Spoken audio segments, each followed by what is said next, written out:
RSS సారథి మోహన్ భగవత్ కు BJP సారథి మోదీకి నడుమ చాలా కాలం అగాధం కొనసాగడం అందరికీ తెలిసిందే.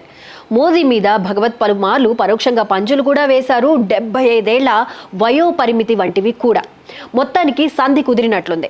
కొన్నాళ్లుగా మళ్లీ ఆర్ఎస్ఎస్ పట్టు పెరిగింది పార్టీపై, ప్రభుత్వంపై. ఆ మధ్య రాజ్యసభ నామినేటెడ్ సభ్యత్వాలు, గవర్నర్ల ఎంపికలోనూ అది కనిపించింది. కారణాలు ఏవైతేనేం ఉపరాష్ట్రపతి పదవి నుంచి జగదీప్ ధన్ఖడ్ ను రాజీనామా చేయించి మరీ రాత్రికి రాత్రే ఇంటికి పంపించేశాడు మోదీ.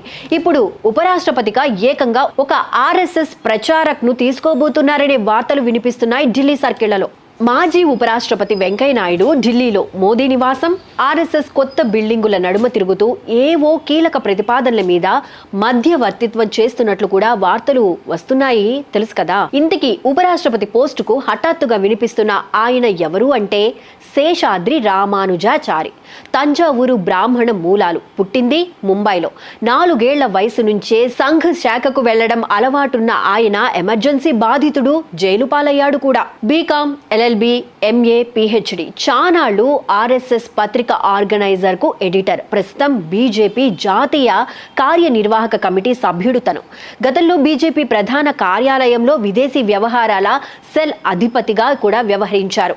ఐక్యరాజ్య సమితి అభివృద్ధి కార్యక్రమంలో పాలన సలహాదారునిగా కూడా ఉన్నారు. దక్షిణ సూడాన్లోని జుబాలో పనిచేస్తున్నాడు. ఇది తన నేపథ్యం. Institute for national security studies director, forum for strategic security studies director, forum for integrated national security secretary general. అభివృద్ధి చెందుతున్న దేశాల కోసం పరిశోధన, సమాచార వ్యవస్థల నాన్ అఫీషియో సభ్యుడు, Chronicle society of India for education and academic research director, వినియోగదారులు, పెట్టుబడిదారుల రక్షణ సొసైటీ ఉపాధ్యక్షుడు కూడా.